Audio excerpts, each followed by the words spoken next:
बोले हुए शब्द वापस नहीं आते। एक बार एक किसान ने अपने पड़ोसी को भला बुरा कह दिया, पर जब बाद में उसे अपनी गलती का एहसास हुआ तो वह एक संत के पास गया। उसने संत से अपने शब्द वापस लेने का उपाय पूछा। संत ने किसान से कहा, तुम खूब सारे पंख इकट्ठा कर लो और उन्हें शहर के बीचों बीच जाकर रख दो। किसान ने ऐसा ही किया और फिर संत के पास पहुंच गया। तब संत ने कहा, अब जाओ और उन पंखों को इकट्ठा करके वापस ले आओ। किसान वापस गया, पर तब तक सारे पंख हवा में इधर उधर उड़ चुके थे और किसान खाली हाथ संत के पास पहुंचा। तब संत ने उससे कहा कि ठीक ऐसा ही तुम्हारे द्वारा कहे गए शब्द दो के साथ होता है। तुम आसानी से इन्हें अपने मुख से निकाल तो सकते हो, पर चाह कर भी वापस नहीं ले सकते। इस कहानी से क्या सीख मिलती है? कुछ कड़वा बोलने से पहले ये याद रखें कि भला बुरा कहने के बाद कुछ भी करके अपने शब्द वापस नहीं लिए जा सकते। हाँ, आप उस व्यक्ति से जाकर क्षमा जरूर मांग सकते हैं और मांगनी भी चाहिए, पर ह्यूमन नेचर कुछ ऐसा होता है कि कुछ भी कर लीजिए, इंसान कहीं ना कहीं हर्ट हो ही जाता है। जब आप किसी को बुरा कहते हैं तो वह उसे कष्ट पहुंचाने के लिए होता है, पर बाद में वो आप ही को अधिक कष्ट होता है। खुद को कष्ट देने से क्या लाभ? इससे अच्छा तो है कि चुप रहा जाए। सबसे बड़ा गुरु गुरु द्रोणाचार्य पांडवों और कौरवों के गुरु थे। उन्हें धनुर्विद्या का ज्ञान देते थे।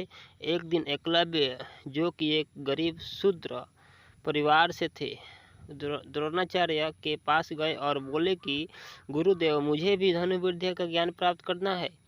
आपसे अनुरोध है कि मुझे भी आपका शिष्य बनाकर धनुर्विद्या का ज्ञान प्राप्त करें।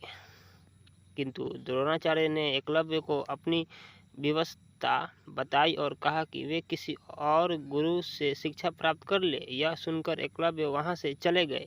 इस घटना के बहुत दिनों बाद अर्जुन और द्रोणाचार्य शिकार के लिए जंगल की ओर गए।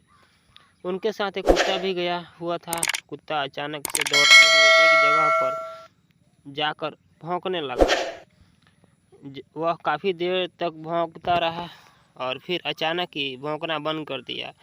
अर्जुन और गुरुदेव को यह कुछ अजीब लगा। वे उस स्थान की ओर बढ़ गए जहाँ से कुत्ते के भौंकने की आवाज़ आ रही थी।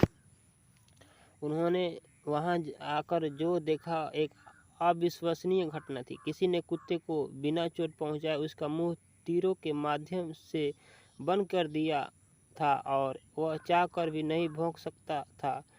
यह देखकर द्रोणाचार्य चौंक गए और सोचने लगे कि इतनी कुशलता से तीर चलाने का ज्ञान तो मैंने मेरे प्रिय शिष्य अर्जुन को भी नहीं दिया है, और न ही ऐसे भेदने वाला ज्ञान मेरे अलावा यहाँ कोई जानता है। तो फिर ऐसी अविश्वसनीय घटना घटी कैसे? तभी सामने से एकलव्य अपने हाथ में तीर कमान पकड़े आ रहा था। ये देखकर तो गुरुदेव और भी चौंक गए। द्रोणाचार्य ने एकलव्य से पूछा, बेटा, तुमने ये सब कुछ कैसे कर दिखाया? तब एकलव्य ने कहा, गुरुदेव, मैंने यहाँ आपकी मूर्ति बनाई है और रोज इसकी वंदना करने के पश्चात मैं अपने समकक्ष कड़ा अभ्यास किया करता हूँ, और इसी अभ्यास के चलते मैं आज आपके सामने धनुष पकड़ने के लायक बना हूँ। गुरुदेव ने कहा, तुम धन्य हो, तुम्हारे अभ्यास ने ही तुम्हें इतना श्रेष्ठ धनुर्धर बनाया है, और आज मैं समझ गया कि अभ्यास ही सबसे बड़ा गुरु है। सब कुछ तुम्हारे हाथ में है। एक आदमी रेगिस्तान से गुजरते वक्त बुदबुदा रहा था, कितनी बेकार जगह है ये, बिल्कुल भी हरियाली नहीं है और भी कैसे शक्ति, यहाँ तो पानी का नामो निशान भी नहीं है। तपते रेत में वो जैसे तैसे आगे बढ़ रहा था, उसका गुस्सा भी बढ़ता जा रहा था। अंत में वो आसमान की तरफ देख चिल्लाते हुए बोला, क्या भगवान, आप यहाँ पानी क्यों नहीं देते? अगर यहाँ पानी होता तो कोई भी यहाँ पेड़ पौधे उगा सकता था और तब ये जगह भी कितनी खूबसूरत बन जाती। ऐसा बोलकर वह आसमान की तरफ ही देखता रहा, मानो वह भगवान के उत्तर की प्रतीक्षा कर रहा हो। तभी एक चमत्कार होता है। नज़र झुकाते उसे सामने एक कुआं नज़र आता है। वह उस इलाके के वर्षों से आ जा रहा था, पर आज तक उसे यहाँ कोई कुआं नहीं दिखाया था। वह आश्चर्य से में पड़ गया और दौड़कर कुएं के पास गया। कुआं लंबा लब पानी से भरा था। उसने एक बार फिर आसमान की तरफ देखा और पानी के लिए धन्यवाद करने के बजाय बोला, पानी तो ठीक है, लेकिन इससे निकालने के लिए कोई उपाय भी तो होना चाहिए। उसका ऐसा कहना था कि उसे कुएं के बगल में पड़ी रस्सी और बाल्टी दिख गई। एक बार फिर उसे अपनी आंखों पर यकीन नहीं हुआ। वह कुछ घबराहट के साथ आसमान की ओर देखकर बोला, लेकिन मैं ये पानी ढोऊंगा कैसे? तभी उसे महसूस होता है कि कोई उसे पीछे से छू रहा है। पलट कर देखा तो एक ऊँट उसके पीछे खड़ा था। अब वो एकदम घबरा जाता है।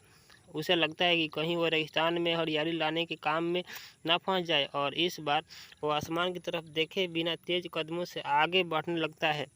तभी उसने 2-4 कदम ही बढ़ाया था कि उड़ता हुआ पेपर का एक टुकड़ा उसके पास चिपक जाता है। उस टुकड़े पर लिखा होता है, मैंने तुम्हें पानी दिया, बाल्टी और रस्सी दी, पानी ढोने का साधन भी दिया। अब तुम्हारे पास वो हर एक चीज़ है जो तुम्हें रेगिस्तान को हरा भरा बनाने के लिए चाहिए। अब सब कुछ तुम्हारे हाथ में है। आदमी एक क्षण के लिए ठहरा, पर अगले ही पल वो आगे बढ़ गया और रेगिस्तान कभी भी हरा भरा नहीं बन पाया। फ्रेंड्स, कई बार हम चीज़ों के अपने मन मुताबिक न होने पर दूसरों को दोष देते हैं। कभी हम सरकार को दोषी ठहराते हैं, कभी अपने फ्रेंड्स को, कभी कंपनी को, तो कभी भगवान को। पर इस ब्लेम गेम के चक्कर में हम इस इम्पोर्टेंट फैक्ट को इग्नोर कर देते हैं कि एक इंसान होने के नाते हमें वो शक्ति है कि हम अपने सभी सपनों को खुद साकार कर सकते हैं। दोस्तों, आपको कहानी कैसी लगी आप कमेंट में जरूर बताइएगा। अगर आपको अच्छी लगी हो तो लाइक सब्सक्राइब जरूर कीजिएगा। दोस्तों, मेरा एक अफिलिएट अमेजोन लिंक में शेयर करता हूं अपने डिस्क्रिप्शन में। आपको कोई भी अमेजोन से रिलेटेड कोई भी प्रोडक्ट चाहिए तो आप मेरे डिस्क्रिप्शन में चेक करके ऑर्डर कर सकते हैं। थैंक यू दोस्तों, thank you very much watching this video. Thanks.